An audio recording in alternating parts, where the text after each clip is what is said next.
8 نشانه اصلی بروز بیماری گند خون که نباید اون رو نادیده بگیریم. سلام بچه‌ها، امیدوارم که حالتون عالی باشه. اشکان هستم و قراره که داخل این ویدیو با هم 8 تا نشانه بروز بیماری گند خون رو صحبت کنیم.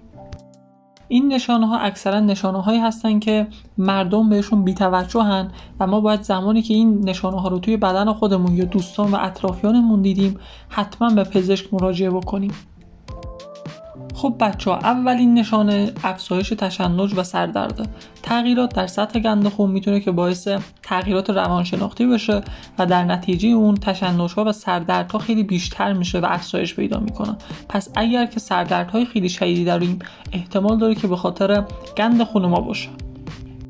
دومین نشانه بی‌اشتهایی و لاغریه. اگر که شما بیش از حد احساس گرسنگی میکنید، در عین حال وزن خودتون رو هم از دست میدین، به خاطر بیماری گند خونتون رو و حتما باید به پزشک مراجعه بکنید و با پزشکتون صحبت کنید. سومین گزینه افزایش تحریک. اگر که متوجه شدین بدنتون بیش از حد عرق میکنه، این عرق کردن یکی از عامل‌های اصلی بروز بیماری گند خونه و اگر که اینطوری باشه به احتمال خیلی زیاد به گند خون دچار شدین.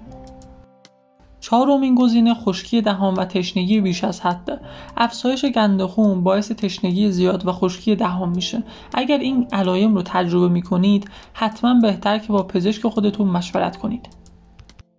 پنجمین نشانه بیقراری و اضطرابه. تغییرات در سطح خون میتونه که باعث افزایش سطح استرس در بدن بشه و روی وضعیت روحی تاثیر بذاره و در نتیجه اون اضطراب و بیقراری میاره. ششمین نشانه کاهش تمرکز و کارایی. بیماری گند خون میتونه که تمرکز و توانایی کارایی شما رو کاهش بده و اگر این تغییرات رو تجربه میکنید حتما باید با پزشک مشاور خودتون صحبت کنید.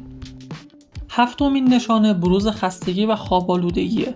افزایش گند خون میتونه باعث خستگی زیاد، خواب‌آلودگی و انرژی کم بشه. اگر توی همین حالت قرار داریم بهتره که حتما با پزشک خودتون صحبت بکنید. خب بچه‌ها، میرسیم به آخرین نشانه و اصلی ترین نشانه بیماری گند خون.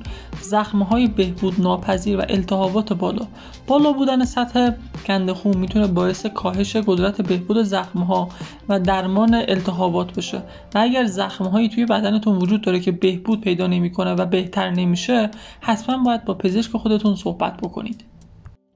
امیدوارم این ویدیو براتون مفید باشه و بتونید که با کمک این ویدیو نشانه‌های بروز بیماری گند خون رو درک بکنید. اما باید تاکید بکنم که هیچ تشخیصی بدون مشاوره و معاینه پزشکی صحیح نیست.